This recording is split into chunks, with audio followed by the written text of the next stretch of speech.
Je veux juste vous faire écouter un petit vocal d'une de nos sœurs pour vous faire comprendre clairement quels sont les enjeux, les raisons de la lutte que nous sommes en train de mener. Parce qu'il y a beaucoup de confusion, il y a beaucoup de bavardage. Il faut que la jeunesse africaine comprenne dans le fond les raisons de cette lutte de libération. Écoutons-le ensemble. Le premier point, c'est l'enjeu.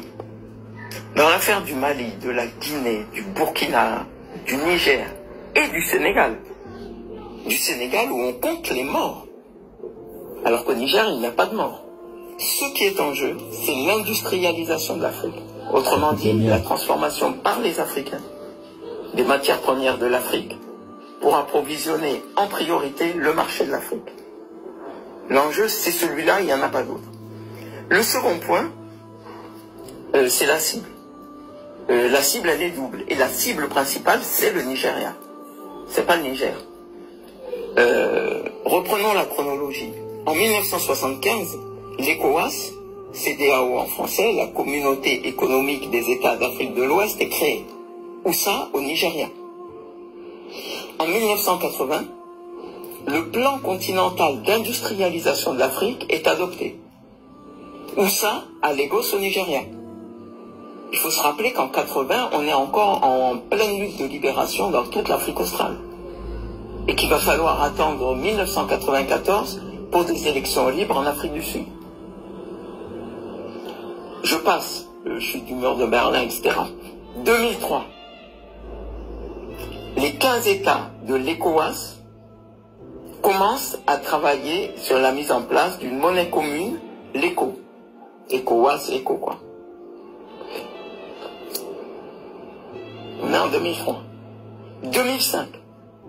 L'avion qui transporte les experts financiers ouest-africains et leur sécurité tombe. Aucun survivant. Il devait rejoindre Abuja, la capitale du Nigeria, pour les travaux donc sur la création d'une monnaie commune. L'avion a décollé de Lagos et à quelques dizaines de kilomètres de Lagos, c'est le crash, demeuré inexpliqué jusqu'à ce jour. Il y avait par exemple le général Cheikh Oumar Diarra du Mali parmi les victimes. Soit dit en passant, ça vous fait une belle jambe si vous avez la sécurité dans l'avion et que l'avion tombe. 2009, donc là on est en 2005, 2009, l'ensemble des États de l'Union africaine adoptent une vision minière africaine. En fait, il s'agit de relancer le plan de Lagos, qui a été combattu par tout l'Occident et par les institutions de Bretton Woods, FMI en tête. Il faut savoir que dès les indépendances, des usines avaient été créées en masse pour produire localement les produits de première nécessité. Il y en avait au Mali, il y en avait en Guinée, etc. Bon, avec la chute du mur de Berlin en 89, à l'échelon international, il n'y a plus de contrepoids et les acquis en matière d'industrialisation ont été massivement cassés. Les usines ont été détruites. Et tenez-vous bien, dès que les États africains adoptent la vision minière africaine, en 2009, dans les jours qui suivent, les Européens convoquent une réunion d'urgence pour contrer l'Afrique, réunion au cours de laquelle ils disent textuellement « les Africains nous ont déclaré la guerre ». C'est-à-dire que des Africains étudient un plan d'industrialisation du continent et les Européens traduisent ce plan par « les Africains nous ont déclaré la guerre ». C'est leur terme. Ça a même été écrit dans certains bulletins techniques. Ce qui est effarant quand même, même pour des Africains aguerris, c'est effarant comme réaction. 2009, donc dans ce même laps de temps, voilà que Kadhafi, colonel Kadhafi, est président de l'Union africaine, puisqu'on a une présidence tournante, ça change chaque année, et il propose comme monnaie commune le dinar or. C'est-à-dire comme si lui, Kadhafi, qui est un panarabiste fervent et qui s'est vu en continuateur de Nasser, pouvait doubler l'impérialisme occidental sur le terrain africain, et notamment français. Évidemment, il est liquidé. 10 ans plus tard, les l'ECOWAS relance son projet d'ECO. Et maintenant, c'est Alassane Ouattara, donc en visage noir de défense de l'UEMOA, donc l'organisation qui gère le franc CFA fabriqué en France. C'est donc Alassane Ouattara qui, avec Emmanuel Macron, organise le sabotage de la création de la monnaie ouest-africaine.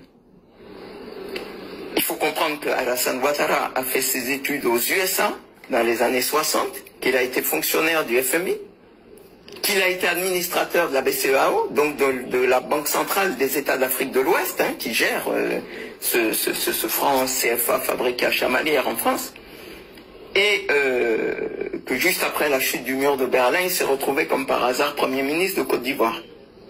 Il faut bien comprendre ce qui se joue en Afrique de l'Ouest. Du côté francophone et franc CFA, les deux poids lourds, le Sénégal et la Côte d'Ivoire, et de l'autre, la Fédération du Nigeria qui concentre 60% de la population ouest-africaine et qui a vocation à être le moteur de l'indépendance ouest-africaine au plan économique et de l'industrialisation.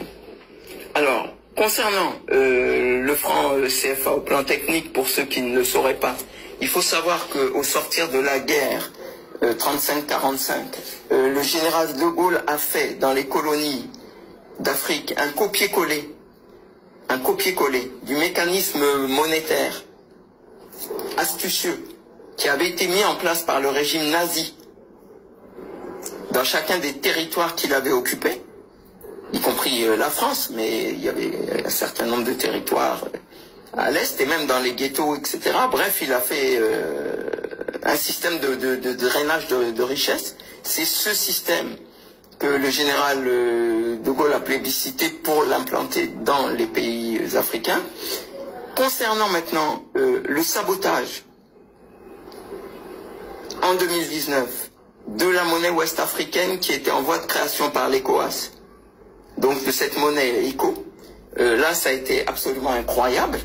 C'est-à-dire que Emmanuel Macron et Alassane Ouattara ont annoncé à grand bruit, par voie de presse, la création d'une monnaie du même nom, ECO, adossée à l'euro. C'est-à-dire une fiction, qui n'a rien à voir avec le projet sur lequel travaillaient les techniciens de l'ECOWAS.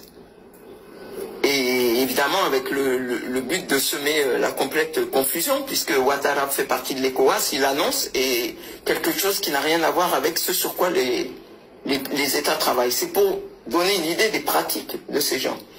Et concernant maintenant le Nigeria, il faut savoir que la France n'a eu qu'une stratégie depuis l'aube de l'indépendance, faire éclater la fédération du Nigeria.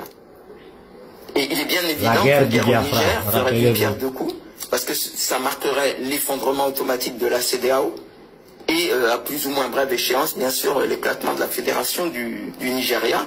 Et c'est cette, entre guillemets, opportunité que la France veut saisir, d'où sa détermination à entraîner l'OTAN dans cette affaire.